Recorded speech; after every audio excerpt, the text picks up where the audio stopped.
All right, I'm trying to make adjustments to this microphone so it doesn't pop in your guys' ears. Sorry about that. If it has been, we're continuously making changes here, so we're going to just keep trying different things. Anyways, so we've got to talk about Israel. Once again, the hostage handover by the Hamas has been quite atrocious, as we have seen, and just despicable, barbaric actions from these terrorists. And what would you expect out of these people who have literally lived in tunnels under the ground, have stolen every dollar of aid that has come into their country that was supposed to be for the Palestinian people, and use it towards tunnels and making bombs and missiles? That is why their people are poor and starving. And yet the people still support them because they have Stockholm syndrome. They still trust that the Hamas are looking out for them. They have been indoctrinated since they were babies. And this is why it takes like two whole generations to get this indoctrination out of these people. I mean, it's just utterly insane.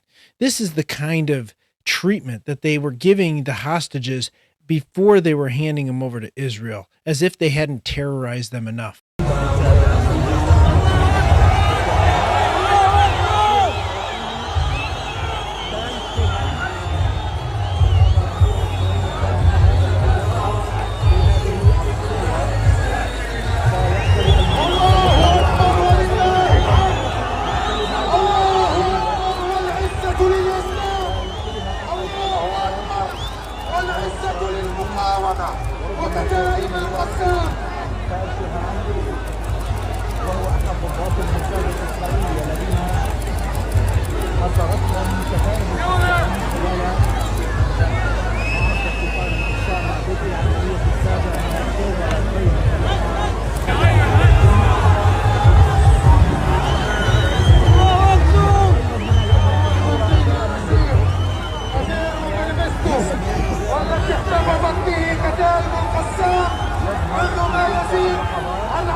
Absolutely disgusting. And like I said, barbaric. But Israel is not standing by. They still have their tricks up their sleeve.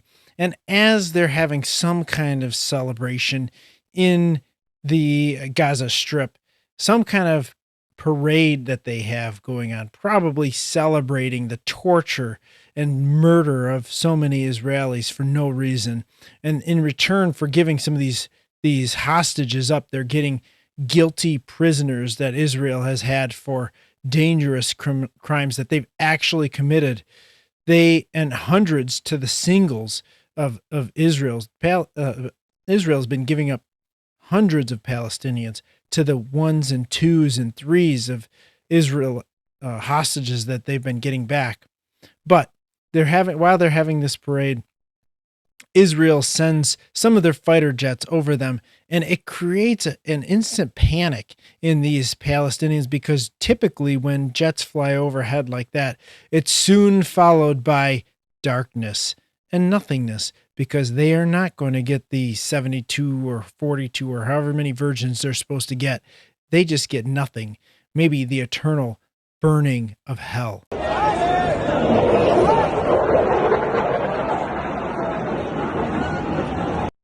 And so we have to talk about President Trump met with the president of France, Emmanuel Macron, and the greeting is just typical of Donald Trump. In fact, Joe Rogan has talked about this, the strength of Donald Trump's handshake and how he just pulls you in, even in, whether you're expecting it or not. Typically, you're not expecting somebody to pull you in, and it's such a move of strength. And Joe Rogan said he's planned for it and has prepared himself for it. But one time, there's a funny story about one time he got him over like a chair or a table. Joe Rogan had to reach and was like on his front foot a little bit, and he says he got me. Whatever. But this is just Donald Trump's, one of his negotiating tactics, one of his signs of strength. a position of dominance that he does, and it's shown here in the first greet of Emmanuel Macron.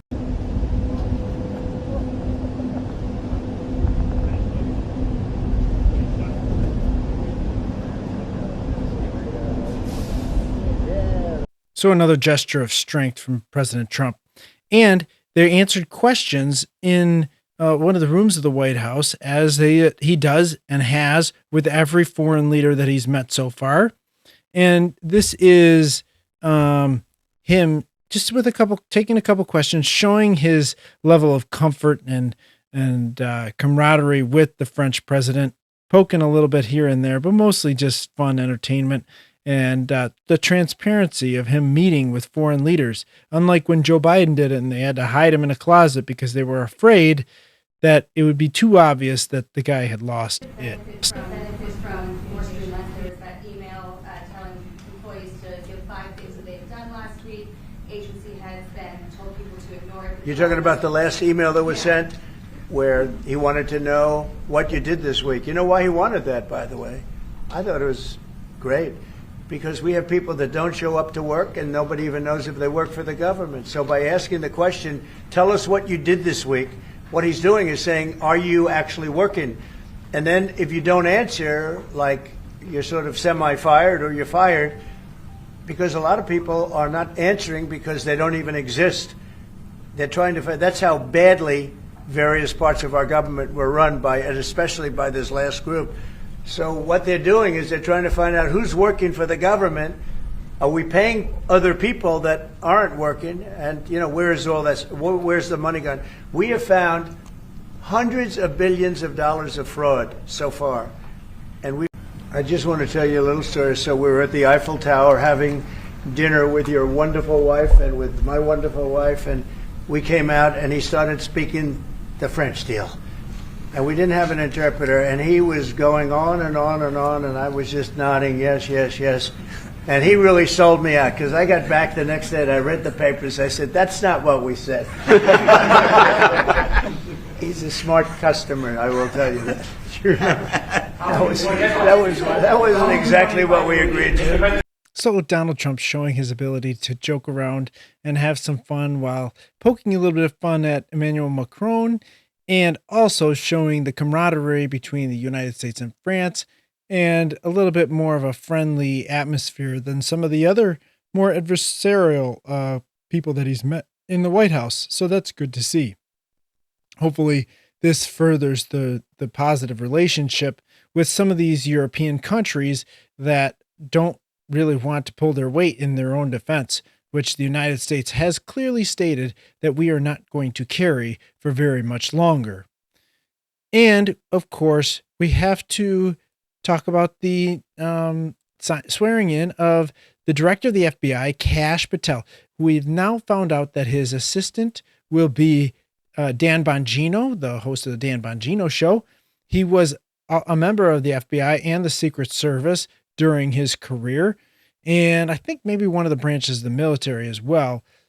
Pretty tough character. I'm not a big Dan Bongino guy. I think he's a little bit over the top just with his delivery.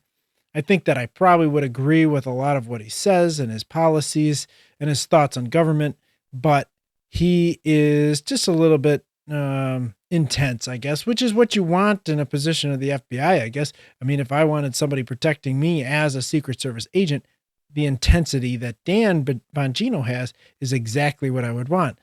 And so with that experience, him being the assistant director underneath Kash Patel is probably the perfect guy for that position. Here is the swearing in of Kash Patel. I do solemnly swear I, Kash Patel, do solemnly swear that I will support and defend the Constitution of the United States that I will support and defend the Constitution of the United States against all enemies, foreign and domestic, against all enemies, foreign and domestic, that I will bear true faith and allegiance to the same, that I will bear true faith and allegiance to the same, that I take this obligation freely, that I take this obligation freely, without any mental reservation or purpose of evasion, without any mental reservation or purpose of evasion, and that I will well and faithfully and that I will well and faithfully discharge the duties of the office on which I am about to enter. discharge the duties of the office of which I am about to enter. So help me God. So help me God.